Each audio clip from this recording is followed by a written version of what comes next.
आज मैं आपको एक बहुत ही मजेदार कहानी सुनाने जा रही हूँ। एक दिन एक कवि किसी धनी आदमी से मिलने गया और उसे कई सुंदर कविताएं सुनाए। इस उम्मीद के साथ सुनाए कि शायद वह धनवान खुश होकर कुछ इनाम जरूर दे देगा। लेकिन वह धनवान भी महा कंजूस था। बोला, तुम्हारी कविता सुनकर दिल खुश हो गया है, तुम कल फिर आना। हाँ, मैं तुम्हें खुश कर दूंगा।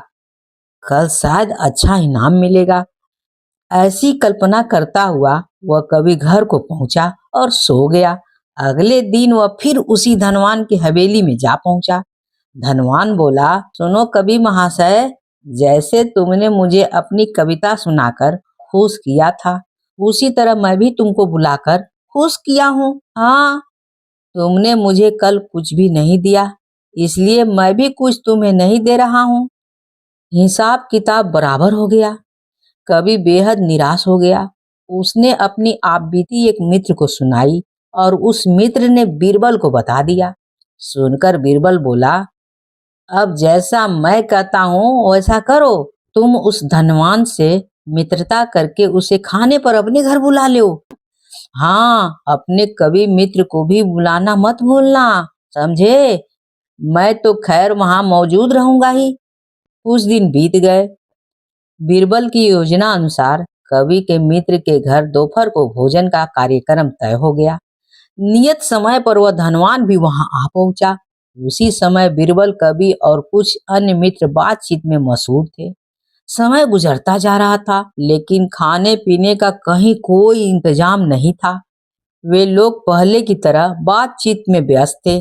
धनवान की बेचैनी बढ़ती जा रही थी। जब उससे रहा नहीं गया तो बोल ही पड़ा, भोजन का समय तो कब का हो चुका है। क्या हम खाने पर यहाँ नहीं आए हैं? क्या करने आए हैं? खाना? कैसा खाना? बीरबल ने पूछा। हाँ, धनवान को अब और गुस्सा आ रहा था। क्या मतलब तुम्हारा? क्या तुमने मुझे यहाँ खाने पर नहीं बुलाया है? हाँ? खाने का कोई निमंत्रण नहीं था। यह तो आपको खुश करने के लिए खाने का आने को कहा गया था। जवाब बीरबल ने दे दिया।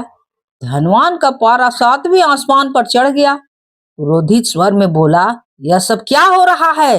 हम्म, इस तरह किसी इज्जतदार आदमी को बेइज्जती करना ठीक है क्या? हैं? तुमने मुझसे धोखा किया है। अब बीरबल हंसता हुआ बोला, यदि मैं कहूं कि इसने कुछ भी गलत नहीं किया है, तुमने इस कवि से यही कहकर धोखा किया था ना कि कल आना।